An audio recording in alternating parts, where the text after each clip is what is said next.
So, folks, welcome to Metal Wani and Metal Nation Radio. I have my friend Rakesh with me, along with the legendary Chris Impellitteri. How are you doing, sir? I am doing very well, and thank you so much for having me.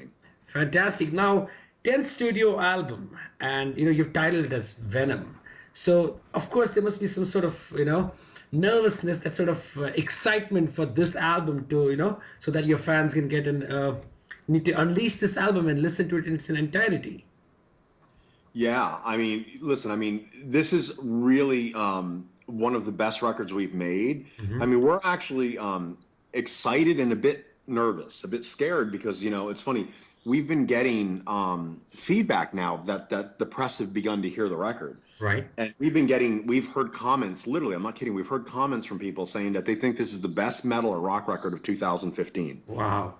So the response is just insane. So that makes us a little frightened, because we want to make sure we live up to the hype, if that makes sense. Absolutely. That's why you guys took 5 years. I mean, when I look at Wicked Maiden, 4 years, and now Venom, 5 years. So it takes a lot of time for you guys to actually sit and analyze your music and let it flow until you guys feel confident to, put it forward to your fans. Man, we make Axl Rose look like an angel. That's a great comment. But this was different. What happened was when we finished Wicked Maiden, I think we had done one of the festivals in Europe. I think it was Sweden Rock 2009. Mm-hmm. And we came back, and the intent was to go back in and write the new record and then record. Okay. And I got a call from Sony Music, and they were putting together what they called a super group, but it was a very special super group that was going to basically do heavy metal versions of famous anime music. Awesome. And, I basically got called by this label and this management team and said, hey, look, we've got Scott Travis from Judas Priest, my friend Rudy Sarzo, I played with Whitesnake and Ozzy Osbourne. Right. And Mike Viscera, who was a singer at one point who had sang with the band Loudness and Yngwie Malmsteen. Mm-hmm. And they have asked that you be the lead guitarist on this. And I was like, well, let me see what it is.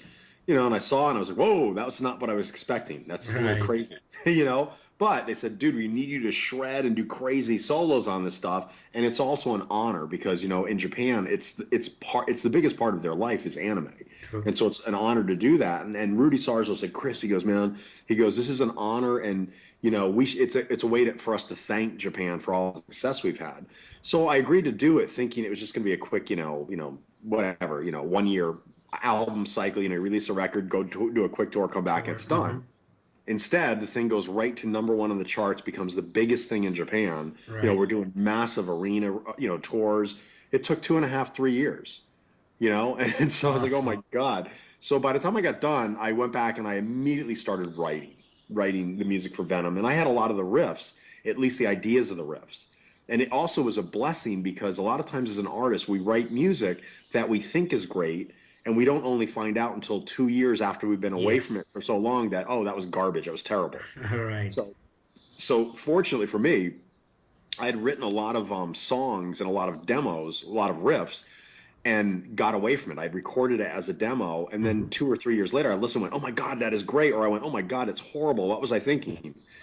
And so what you hear on Venom is all of the, oh my God, that's amazing. I got to play that for other band guys. And they were like, yes, that's the stuff.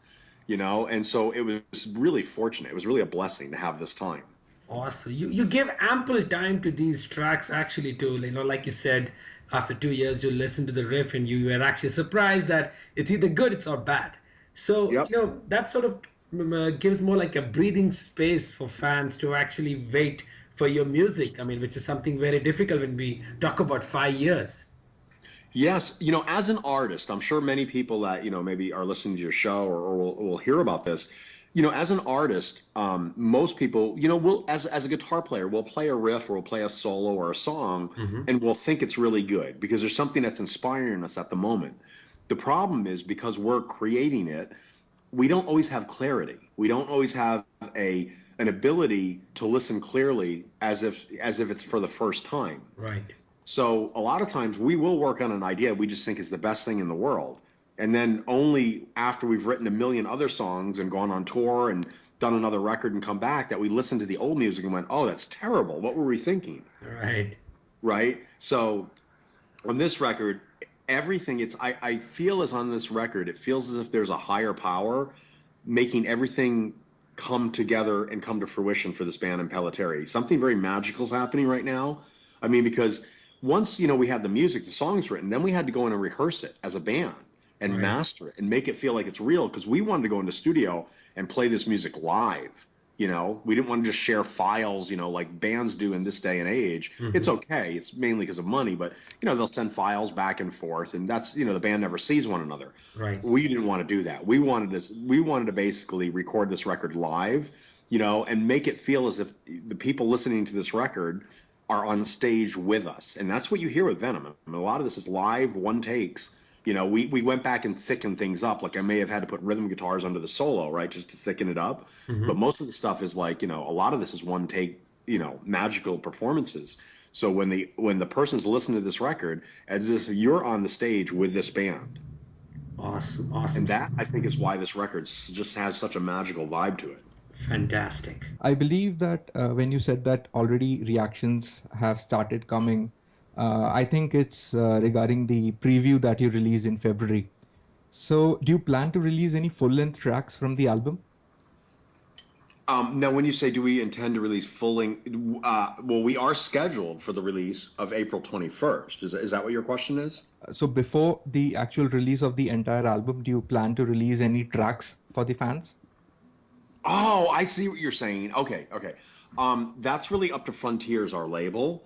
At this time, I have different record deals. I have a deal with Japan that has a bit of a different record, but they've got Venom, and they've already released it about 2 weeks ago, I think.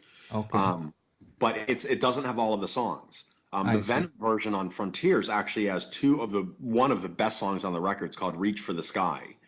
So they're calling them bonus tracks, which I don't like that term, because bonus tracks today means most bands will make certain songs that they don't really like, but they put them at the end of the record just to have some sort of extra bonus for people. And I hate that. I'm like, why do you do that? So, I agreed to do bonus tracks only if at least one of those tracks were probably one of the best songs on the record. Right. So we did Reach for the Sky and Rock Through the Night. And they're killer songs. They're amazing. So those are on the full version. We are shooting 5 music videos tomorrow with the guy who did Def Leppard music videos. Awesome. So people will be able to hear full songs soon, right? Awesome. With this. As far as releasing tracks, like on iTunes or Spotify or whatever, I don't know what the record label is going to do yet. It's up to them. Well, actually, we also got a chance to hear the new album, and we can clearly hear all the typical ingredients of an Impellitteri record. So we want to know more about the album and what was your thought process, and does it follow a specific theme?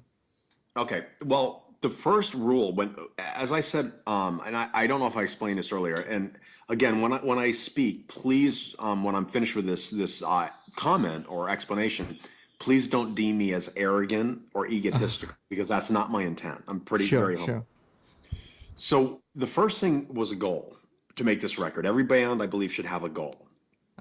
And our goal was, we wanted to make not only the best record of our career, but we wanted to make one of the best records in history of rock, for rock music. And so we started thinking about what were records that had a major impact on music, on pop culture, on different generations, on us as children, right? And around the world. And so for me as a child, my favorite albums were Van Halen 1. Right. Ozzy Osbourne's Diary of a Madman and Blizzard of Oz. Probably Metallica's Black Album and Master of Puppets, right? Pantera's Cowboys of Hell. So the first thing we did is we said we want to make a goal, a challenge ourselves. Be able to write music and play solos and sing and drums, everything, bass, and make sure the final product is a record that will easily rival any of those records. Nice. So that was the first goal. The next thing was to basically look at all the songs that we've been writing and figure out, well, what is great and what is terrible, right? And so basically we played the music for our friends, our business associates, management, everybody, just try to get a non-biased feel of, well, tell us, what do you like? And when eventually when you have a lot of people saying, oh my God, it's a great riff, or that's a great song, and they keep pointing to the same song over and over again, You probably should develop it. So that's what we did. We kept working on it, and then we went into the rehearsal studio and we played as a band, Okay. over and over and over again, and mastered it, sweating, playing 8 hours a day, Nice. just really getting a feel for being a real band, playing music. And then the next stage was, all right, we had the songs, we had demoed Uh-huh. everything, it sounded good. Mm-hmm. Now it was time to go into a real major studio. So Mm-hmm. we basically locked out a very famous studio in Los Angeles. It's one of the most expensive and biggest ones. It's called NRG Studios. It's Okay. where I believe Linkin Park did their last record in the same room we did Venom in. Oh, Slash did the last record in the same room we did Venom in. nice. And so we went into the biggest studio. It was very expensive, and we basically, just started tracking live. And, Greg really, our co-producer and engineer, he's amazing. He captures the band live. And Uh-huh. that's why when you listen to this record, it has so much energy. It's as if when you listen to this record, we're going to take you on a magical journey, and you're going to go on stage with us. And that's what happened. Absolutely. Yeah. So that was it. And, and the other rule was, when we were writing this music, because, I started this band as a child. I mean, I probably literally started the concept of the band Impellitteri probably when I was 15 years old, right? Nice. Always had the vision of this band, and Uh-huh. probably wrote some of the first music from the first record, which is called the Impellitteri Black EP. Right. And, we did a lot of that music. And so starting, when we finally got, a major record label, record deal, everyone dreams of that. When we first got that with Sony and Relativity, it was Uh-huh. probably the later part of the 80s, Uh-huh. and so we were very much part of the MTV generation. We were played on MTV and VH1, and so we were very popular in the United States and Japan and Yeah. certain parts of Europe. So we were part of that generation, even though we were very, very young. We were so much younger than all the other bands around us, like the Uh-huh. Motley Crues and Metallicas and all those bands. Right. And then we obviously went through the 90s, and we got really, really big in Japan, and, Mm-hmm. and did okay in certain parts of Europe and the United States. So we Mm-hmm. were part of that era. And then 2000, 2010, same thing. And now we're in 2015. So Mm-hmm. as a band, when we're writing a music, there are times where we're going to sound like the opening track, Venom, sounds very much like a new metal band. It's got Uh-huh. all the great shredding solo with big production, and, it has that feel. Right. But when I listen to a song like We Own the Night, it Mm-hmm. sounds like that could have easily been on the big Whitesnake record with the song Still of the Night. Here Mm-hmm. I Go. Remember that big record they did in '87 or whatever? Right. Yeah. Yeah. And so where I'm going with this is, normally most bands would go, oh my God, that sounds too outdated. And we were saying, no, we're going to embrace that, because remember, we lived through that culture. We Yeah. were already a band then. That's part of who we are. So we're going to Awesome. embrace this, and we're going to play that music now in 2015. Uh-huh. Right.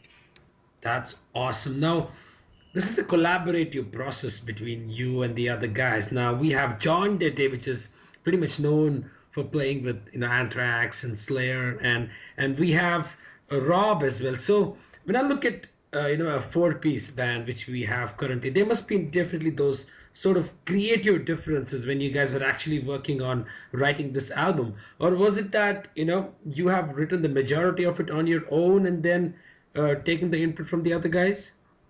Well, let me say this band is a democracy. Okay. Each member is equally as important as I am. It Mhm. is not, a lot of times this band, Impellitteri, has an identity crisis. A lot of times when fans want to discover Impellitteri, they go to things like YouTube, and they make the mistake of, they type in for the search, they do Chris Impellitteri. Right. And what you come up with is, a lot of times, I have a lot of endorsements. I'm now endorsing Marshall amps and Charvel guitars. And a lot of times, I'll do clinics where I'll literally go to, a music facility, and I'll play in front of 100 or 200 people, just demonstrating, for the dealers, Right. or the manufacturers, the equipment. And Mhm. people will film me, and then they put me up on YouTube. And I'm always laughing, going, that's not an Impellitteri concert. Take off the name Chris, go back to your search on YouTube, and just type in Impellitteri. Then all of a sudden you see the band in arenas, you see all the videos. And so what a lot of people feel is, they think this is some sort of solo band like Yngwie Malmsteen. And I Right. love Yngwie Malmsteen. I think he's great, but I'm nothing like that. This is not the egotistical Chris Impellitteri solo band. Mhm. It's Uh-huh. it's four members. This is very much like Van Halen. Maybe I do have a little bit more power over the other band members, which is natural, right? Right. But it's equal. So I bring the music to them. If they hate it, we don't do it. if they love it, and then they can write their own parts. I don't tell the drummer how to play. Right. I say, you know, when I demo the song, I do write all the music, I write it, and then I give it to Rob, and he writes all the lyrics. And I will give him an idea, you know, because as a musician, when you're writing a song, you're always humming a theme or a melody in your head while you're playing, you know, you're playing the riff or the chords or the scales or whatever, right? Right. So I have to share that with him, otherwise he wouldn't know what I was thinking.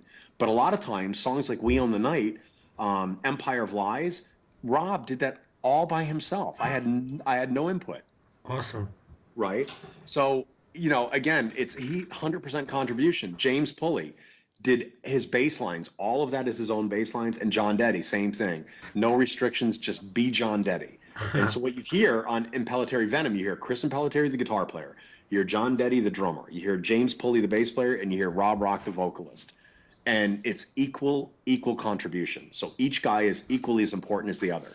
Fantastic. Glad to hear that. Now, almost a 3-decade-long career you've had, you know, playing heavy metal since '87. So that's quite a long time. So how do you think that, you know, the music industry has changed over the period of the last 3 decades? I mean, you've seen it all from the beginning till now. How are the things that have they become easy for you, or it's become extremely tough? You know, we're very, very fortunate. Having success, you know, in the late 80s in America, and then, of course, being mega stars in Japan. Mm-hmm. And I apologize, again, that sounds egotistical or arrogant. I don't mean that. But I do recognize that in Japan, we're very, very big. We're, you know, big like bands like Metallica, you know, mm-hmm. Ozzy Osbourne. We're very blessed. And so because of that, we've been rewarded financially. And so it's been a very pleasant journey for us as a band to be able to survive, right? Because there's nothing worse than, you know, for a new band to come out and have no income. That's horrible. And I feel my heart breaks for them because I know they're such good musicians, and I encourage them. And if I can help them personally, I will, you know, and I do try to do that. But, you know, in this day and age, these new bands that come out, it's virtually impossible for them to get recognized or get real success. True. Now, that's not to say that you're not going to have pop artists. You're going to have Katy Perry, Taylor Swift, Justin Bieber.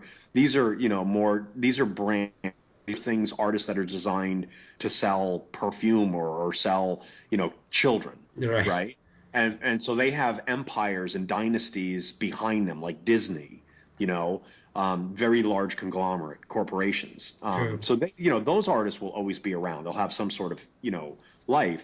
But if you really think about it, the state of heavy metal or hard rock, the only band I can think of over the last 10 years that have broken where they're a very big band would be a band called Avenged Sevenfold. Right.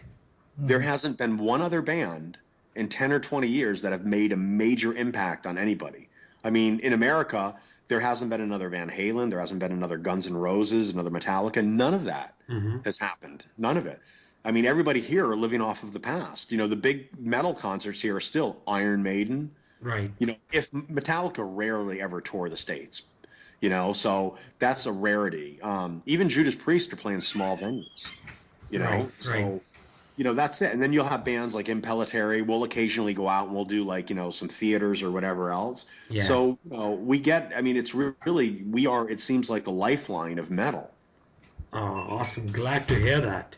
When you ask about the state of it, there is something that's really a blessing right now, a real blessing.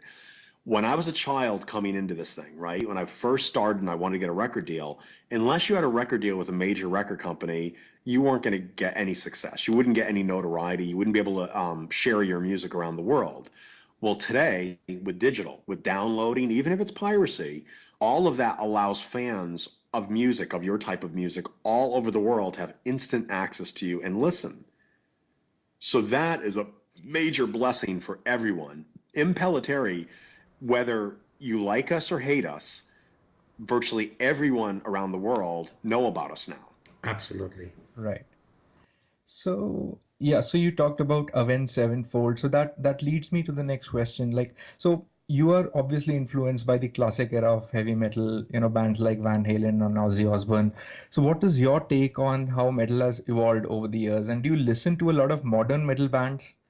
Oh, of course. I listen to everything. You know, you know, it's funny. It's not just heavy metal music that I listen to. I mean, to be honest, I think the new Taylor Swift record is really good. It's actually very good songwriting.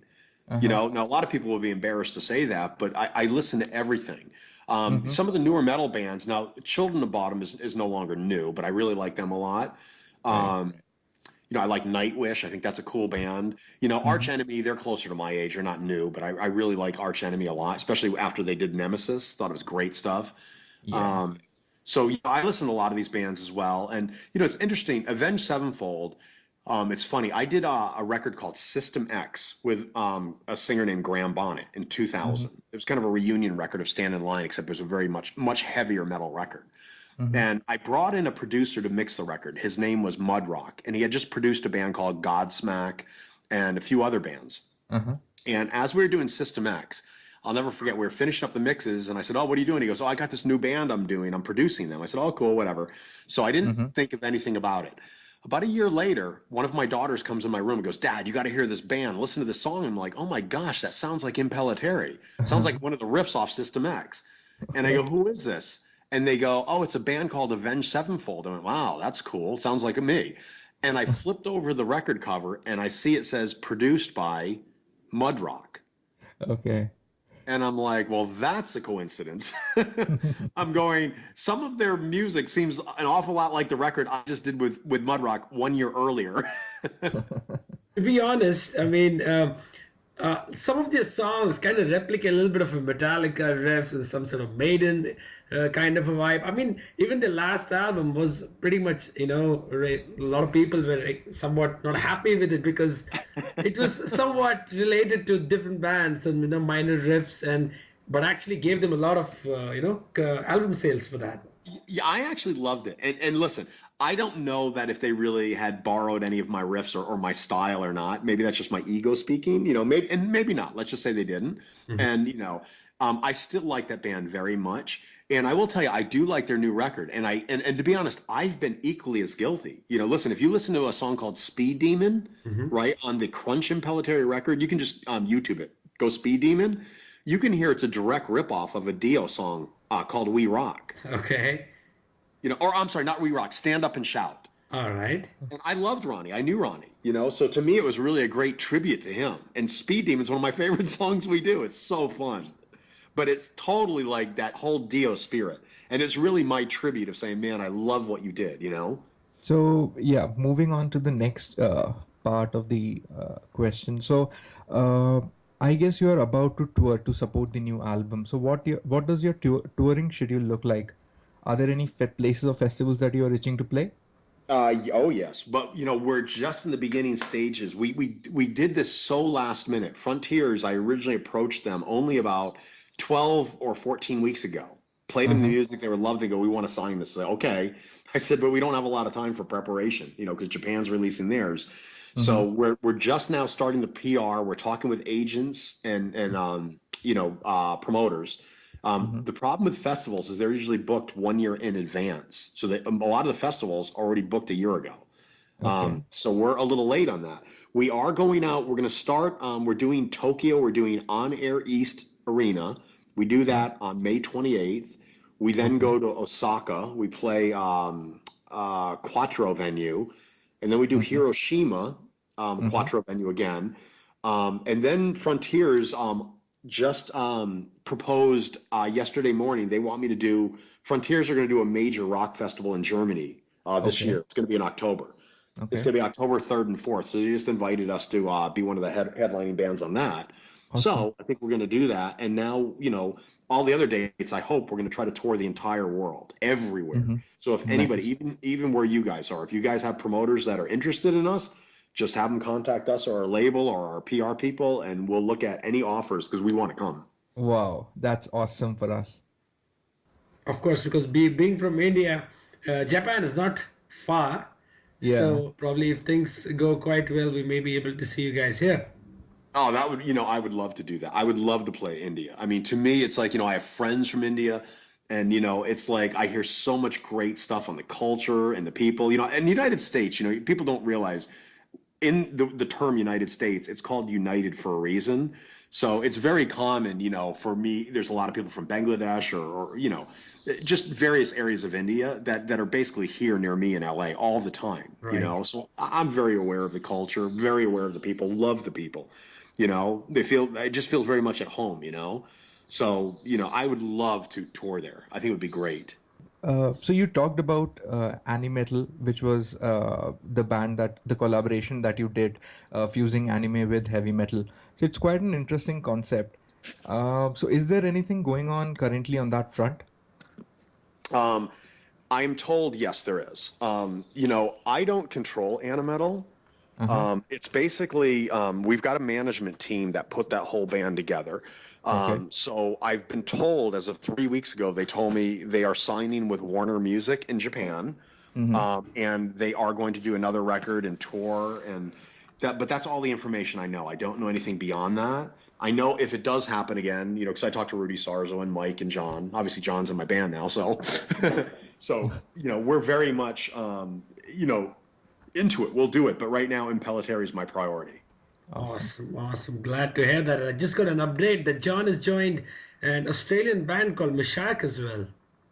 Yeah, well, it's a project he was already involved with. I don't know if he's really joining it. I mean, he's very much doing Impellitteri as his primary band right now. Right. Right. So again, I really don't know what they're doing, what their intent is.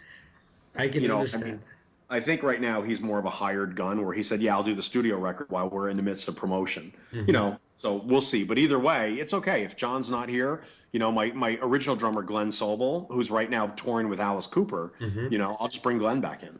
Awesome, awesome, Chris. Always an honor having a chat with you. So before I conclude, how about you define Venom, your 10th studio album, in your own way in just one sentence?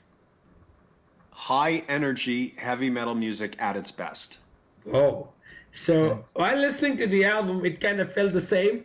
And I was discussing with Rakesh as well about, you know, how he felt, because he was surprised. He wasn't aware of you, and I was like, oh man, this music is amazing. So glad that, you know, we got another fan for you on stage. Hey man, I'm really glad that you guys like this stuff, you know. I mean, I got to be honest, we're getting such great response from the media right now. It's really nice. I mean, I don't know that they would tell me the record sucked. You know, they probably feel they'd be insulting me or something. Mm-hmm. You know, which I understand. So I don't always know if they're speaking truthfully. Right. But so far, virtually every person we've spoken with in the media, they're blown away. They said, "My God, this is one of the greatest rock records we've heard." So I don't know if it's true or not, but I mean, right now we're really, really excited, and I really hope that, you know, everyone in the world gets to hear this. You know, it's going to be a lot of word of mouth. I mean, you know, Right. guys like you guys have become friends. It's like you guys spreading the word, you know, and it's like sharing it with other people. I mean, that's really going to be critical. If that happens, then, you know, who knows how big this gets. But I really hope that, you know, everyone gets a chance to hear this. It's really a fun record. Absolutely, Chris. Had an honor having a chat with you. I mean, time passed by and I have no clue how it happened, man. That's always. Guys, I had so much fun talking with